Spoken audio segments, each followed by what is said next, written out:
story time! Hi kiddos, it's Pastrix Carmen here, and welcome to story time. I can't wait to read you this week's book because it has one of our favorite all-time characters.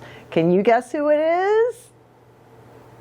Ooh, those are some good guesses. Here, let's get Stu and Indy to pop in and see if they have any guesses. Oh, there they are. Hi, Indy. Hi, Stu. Hello. Hey, Pastrix. How are you today? Oh, I'm doing great, and I am so excited about today's book. Can you guess who the main character in our book is? It's one of your favorites. Is it Curious George? No, this one has 4 legs. Is it Walter? No, not Walter, but what's the opposite of a dog? Oh, I know. A catfish. Okay, you're half right. Good job, though. It's about a cat named Skippyjon Jones. Yay! And this one is Skippyjon Jones, Lost in Spice by Judith Schachner. And Skippy looks pretty darn happy to be up there in space. So, are you ready to read the story, Cindy, Indy, and Stu? See, if I put your names together, you would be Cindy. That's what I'm going to do from now on. When I want to talk to you both, I'll just call you Cindy. So, Cindy, are you ready? Yes. Yeah. Here we go. Oh, Skippyjon Jones was nuts about Mars because it was the red planet. I love red. That's what I said. And I must have put some Rusty in my big boy bed. So off he went to the kitchen where Mama and the girls were starting supper. We're making tuna noodle casserole. Oh no, they're not making tuna noodle casserole. They're making tuna poodle casserole, crooned his sister Jilly Boo Jones. Tuna noodle casserole, corrected Mama. Oh good, I feel so much better now. I was afraid for the poodles. A poodle is a dog, and we don't eat dogs. Thank you, Jesus. Skippyjon Jones thinks he's a dog, said Jezebel. Yeah, agreed Jujubee. He thinks he's a chihuahua because his ears are too big for his head, added Jezebel. That's enough, scolded Mama. Pinkie Pie's ears are just fine. But Pinkie Pie was oblivious to their chatter. May I please borrow your bottles of red spice, Mama? He asked politely. Yes, you may, replied Mama, pleased with her boy's manners. But you'd better not be thinking of doing any sprinkling. Nuh-uh, said Skippy, blinking. Or tasting, pasting, wasting? If you know what's good for you, she added. Well, Skippyjon Jones always knew what was good for him. Oh, look at that. I see some sprinkling going on. Oh, and that was bouncing and pouncing and rocketing into the rusty red dust. I'm Skippyjon Jones, and I'm in a big race to be the first dog to bounce into space. Then a bit of the spice tickled his nose, and achoo! The kitty boy sneezed. Oh, hot tamales! Exclaimed Skippyjon Jones as he shot past his reflection. What's up with that doggy in the mirror? Then using his very, very best Spanish accent, he said, You're not Siamese, cat? Dude, you're wicked. Red Chihuahua. oh, and the quicker you can say jumping jacks on Jupiter, the kitty boy found his mask and cape, a mirror, a marble, and his sock monkey. He stuffed these and a few other things into a spacesuit while he sang in a muy soft voice. My name is Capito Fritico, and I think there are Martian perritos. Some say the green creatures are all of my features. I hope it's just not fabolitos. Oh, okay. Well, let's see. Let's find out, Skippy. Ooh, back in the kitchen, the girls were being a big help to Mama Junebug Jones. I have noodles, declared Jillyboo. Noodles are silly, said Jezebel. That's because they're nude, said Jujubee. They're not nude, said Jillyboo, giggling. They're naked. And she tossed one up to the ceiling where it stuck. Oh my. These Siamese cats, I tell you. You just never know what they're going to do. But Skippyjon Jones wasn't stuck at all. He was suited up and ready for liftoff. The astronautito took one small step into his closet for chihuahuas and one giant leap into the universe for los chimichangos. He was well into his orbit when a comet covered in crazies cruised by. Who goes there? Hollered Skippito. Martian, came the answer. Martian who? Martian in your closet to get us some frijoles, dude, said the voice. Poquito Tito, exclaimed Skippito. Is that you, amigo? Si, it is all of us, los chimichangos, said Poquito Tito, the smallest of the small ones.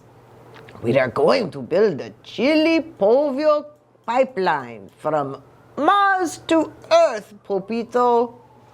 Not the chili power pipeline, declared Skippito. Exactamente, howled the doggies. Por qué? Said Skippito. That means why.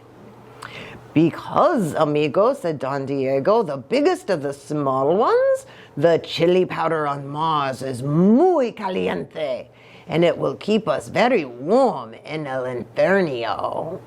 Ooh, he says that the powder on Mars is really hot, and it'll keep them cold in the winter.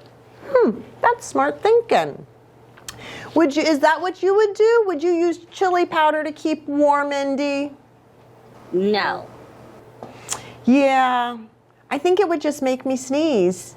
And Stu, I'm pretty sure you're allergic. Yeah, probably. The cuckoo comet and the kitty boy made it to Mars with a soft landing. Ooh, sighed Don Diego. That felt marvelous. Then he turned to glance at Skippito. No offense, Poco Coco, but why the suit de la nieve? Asked Don Diego. It's not a snowsuit, declared Skippito. It's a spacesuit. Dude, you don't need a spacesuit up here, said Poquito Tito. You need a spice suit. Mars is covered in the chili powder, Chico. This made the perros go loco and the rojos singing. Chili-roo, chili-ree, chili-rito. It's a wag of the tail for Skippito, for there's nothing as nice as a rolling hot spice in the light of the Martian moonitos. Ah, Skippy. But a roll in the rojo should have been a no-no, because quicker than you can say monkeys making meatballs, Skippyjo rolled and rolled and rolled in the opposite direction from his pipeline puchitos. Whew, said Skippyjo, panting. You boys are right. The spicito is hot. The astronautito was so calor under the collar that he just had to take off his spacesuit. Muchachos! He called out, but there was no answer. Uh-oh, Skippyjo said to himself. I'm lost in spice. But the astronaut did not panic. He grabbed his binoculars and climbed up onto a roca. And when he did, he saw it. Holy green gorillas, gulped Skippyjo. It's a Martianito. The puchito pounced just a whisker away from the unearthly creature. Oh my gosh, the book changes. Dude, your ears are too big for your head. Your ears are too big for your head. Your head is too big for your body. Your head is too big for your body. You are not a Martian. You are not a Martian. No, I know I'm not a Martian, said the Martian. Dude, said Skippyjo, I am a Chihuahua, just like you. Ooh, looky there, they do look a lot alike, don't they? To prove his point, Skippyjo ran back to his spacesuit and pulled out the little rojo mirror he had packed. Look, said Skippyjo, holding it up so both their faces shone. We are twins. The Martian was so mesmerized that he could not take his uno ojo off himself. Skippyjo was so excited that he could not stop hopping and flapping his arms. Then all of a sudden he remembered he was lost. Oh, have you ever been lost, Stu? Yes. And what did you do when you were lost? Went to find someone to help. Oh, that was very smart. Good thinking. So let's see what Skippyjo does. Hey, come on, uno ojo, said the kitty boy. We've got to find mis amigos. Uno ojo means one eye. But uno ojo said, nada. Nope, not happening. He simply sat and stared at his image in the mirror. Okie dokito, said Skippyjo. I'll go, but you have to keep your eye on my stuff, especially my sock monkey. Then he took off faster than a tiddlywink in a tornado. Oh, see, there's the sock monkey that Uno Ojo is supposed to keep an eye on. He didn't have to go far. In less time than it takes to tickle a termite, Skippyjo found his cucuritos cooped up inside a crater. Dudes, shouted Skippyjo. Dude, whispered Don Diego. You are just in tiempo. In time for what? Skippyjo asked. Hombres de la Marte, said Poquito Tito with a shiverito. Not the men from Mars, declared Skippyjo. The mere mention of Martians made the muchachos go mad. Knock, knock. Who's there? There are they Martians everywhere. Slurping sloppy ice cream cones, speeding in the spicy zones. Mossy Martians on the move. What do they think they have to prove? We did not come here for a fight. We want to build. We will not bite. Then Skippyjo felt the fur stand up on the back of his neck. Because the critter's crater was about to have a 5 crazy creatures for company. Holy holy hoopleheads, hollered Skippyjo. Here they come. Before Skippyjo could think of what to do, the Verde visitors piled out of their space buggy bearing all of Skippyjo's stuff. 2 were green and mossy, the 3rd was green and bossy, and the 4th was green and funky. Which one do you think is the funky one? This one? 1, 2, 3, 4. Is that the funky one? What do you think, Indy? I'm going to say number 3. Number 3, the funky one? Yep, he looks pretty funky to me, too. Monkey, yelled Skippyjo. That's my sock monkey. Ditto, declared Skippyjo's one-eyed Martian twin, emerging from the green group before him. Without saying another palabra, Skippyjo picked up his monkey's paw and pulled. First, Skippyjo yanked it this way. Then Uno Ojo yanked it that way. It's Tagamonquito, cheered the chimichangos. On the count of 3, the Pepitos planned to pull también. But as the doggies shouted, Uno, the Martians hollered, Oh-ho! And uh-oh, Uno Ojo let a go-go, sitting the kitty boy flying. Those tricky Martians. Skippyjo and his sock monkey hurled head first back to earth and out through his closet door. Kaboom, he hollered, breaking the sound barrier and maybe his head. Skippyjon Jones, exclaimed Mama, rushing into his room. What on earth are you doing?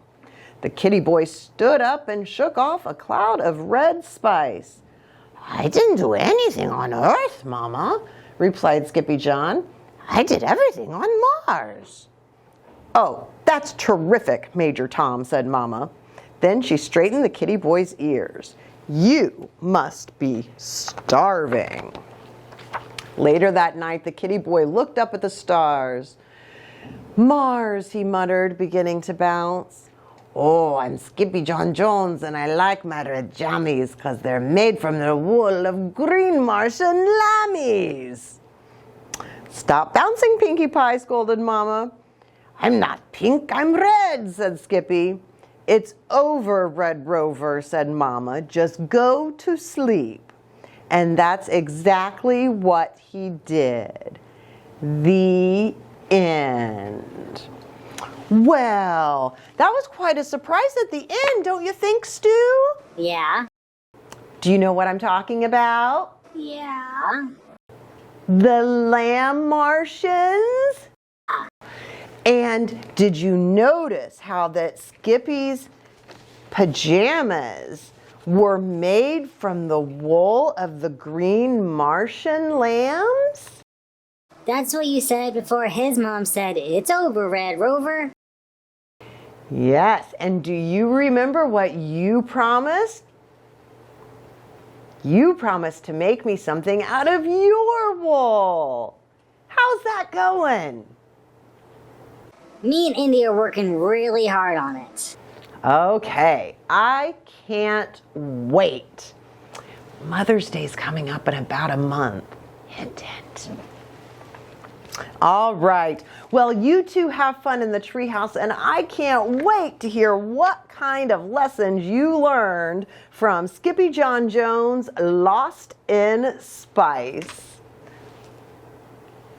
Hi everybody, my name is Indy and my pronouns are they, them. My name is Stu and my pronouns are he, him.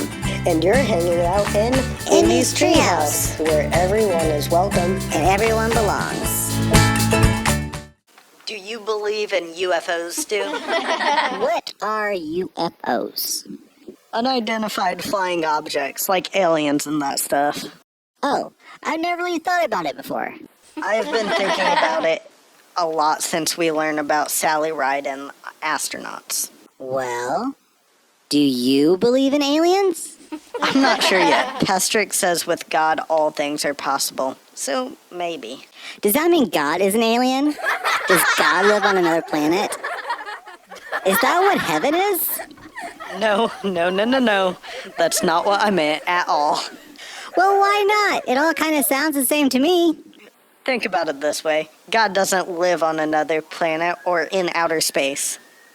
God created space and everything that is in it. God is bigger than space because God made it. But what about heaven? That doesn't explain heaven. You're asking a lot of good questions today, Stu. Thanks, Indy. I do what I can. Heaven is just a word some people likes to call God's home, and other people think it is the place you go when you stop living here on earth. The truth is, we don't know a lot about heaven because the only person to go there and come back was Jesus. You're right. We just celebrated that on Easter. What did Jesus say about heaven? Oh, not much. He mostly talked about loving and serving each other. I guess he thought that the way we treat each other on earth is more important than heaven. That makes sense. If we love and be kind to people on earth, then earth would be more like heaven. I like that. Good job, Stu. Will you pray with me?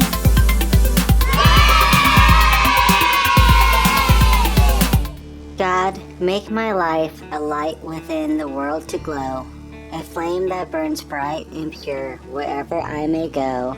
Take my life and let it be a sign of your love never ending. Amen. Would you like to ask me, or Indy, or Pastrix a question? Ask us your questions in the comments. Do you have a book you want Pastrix to read? Send us a message or leave your comment below. We always like finding new books to read. If you like story time or like Shalom and Friends, please like, comment, and share our videos with your friends. You can also like our Facebook page or subscribe to our YouTube channel so you never miss an episode. New episodes premiere on Fridays at 7:00 p.m. Eastern Standard Time. If you would like to support the ministry of Shalom and Friends, you can make a secure donation through our website, robertsparkumc.org, or scan the QR code on the screen. See you later, alligator!